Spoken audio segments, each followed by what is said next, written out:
Corinne Casanova, bonjour. Vous êtes vice-présidente de la communauté d'agglomération du Lac du Bourget en Savoie et vice-présidente de la DCF et de sa commission urbanisme, habitat et mobilité. À partir du 1er janvier prochain, les communautés seront désormais compétentes en matière de plan local d'urbanisme intercommunal et le 27 mars prochain, toutes les communautés deviennent compétentes pour élaborer ce plan local. Lors d'une rencontre avec Emmanuelle Cos, la ministre du Logement en mars dernier, la DCF s'est félicitée de l'essor rapide de ces PLUI. Où en sommes-nous aujourd'hui ? Alors aujourd'hui, effectivement, on a eu ces dernières années une dynamique très forte en faveur de la création des PLU intercommunaux. On en a aujourd'hui 548 sur toute la France, qui représentent à peu près 11 000 communes, et 36% de la population française. Effectivement, on a eu un développement fort ces dernières années, lié à plusieurs éléments, à la fois la loi ALUR qui a introduit différentes dispositions de nature à rassurer les communes qui étaient un peu inquiètes sur la prise en compte de leur position dans les futurs ensembles intercommunaux. Et puis des dispositions aussi qui nous ont bien aidés, comme le fait que dès lors qu'une communauté s'engagerait dans un PLU intercommunal, elle obtiendrait un petit délai pour la caducité de ces éventuels POS sur son territoire. Donc à la fois un peu la carotte et double carotte qui a fait qu'on a avancé. Mais comment convaincre les plus sceptiques sur ce PLUI ? J'ai une interrogation de savoir si on a encore beaucoup de sceptiques, puisque je pense que la meilleure façon de les convaincre, ça va être c'est l'effet de contagion, entre guillemets, contagion au sens positif. Je vois sur le département de la Savoie, nous avons lancé notre PLUI. Aujourd'hui, on est 5 à avoir prescrit une démarche de PLUI autour parce qu'on se rend compte que ça se passe très bien.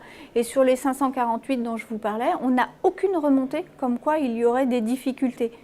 Donc c'est vraiment un sujet qui avance au fil de l'eau assez tranquillement.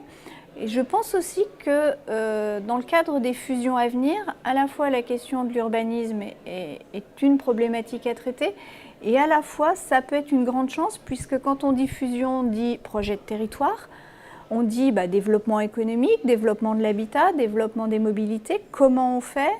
Et réfléchir l'urbanisme en commun, c'est la base pour apporter des réponses à ces questions structurantes.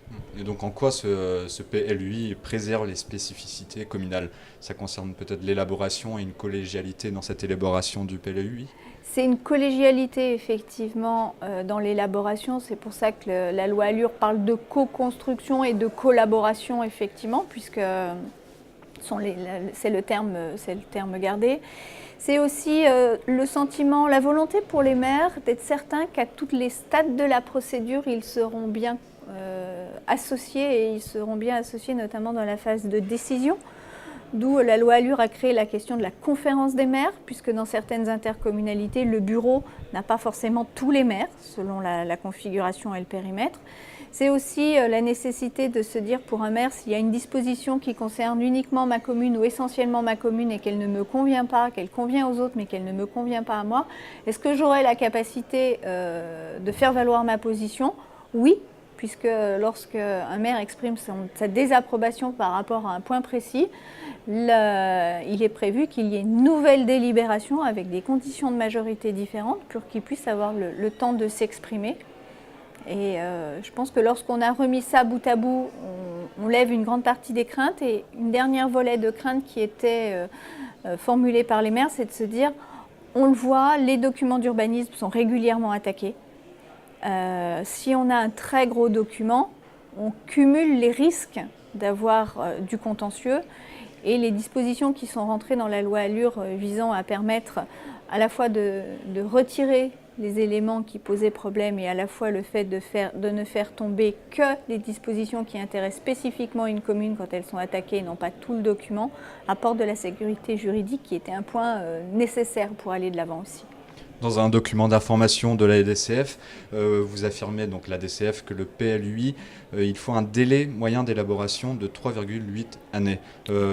Pourquoi un délai de cette taille, et n'est-il pas trop tard, ou l'échéance est-elle trop rapide, l'échéance de mars 2017?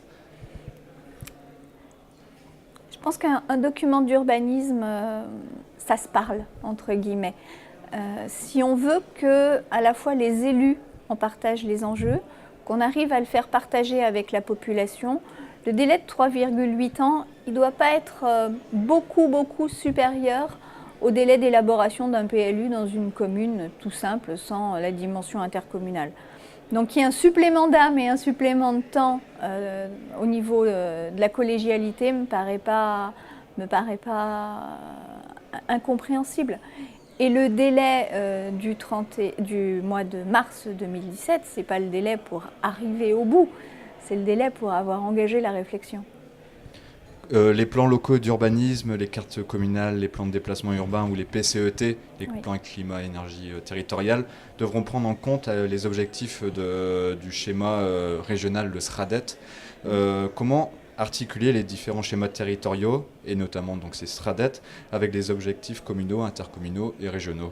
Alors, c'est un enjeu qui a notamment été discuté ce matin au niveau de l'économie. C'est un enjeu de dialogue entre les régions, qui deviennent chefs de file d'une forme de planification intégratrice pour le SRADET notamment, et les communautés qui sont la cheville ouvrière des documents d'urbanisme et d'aménagement du territoire.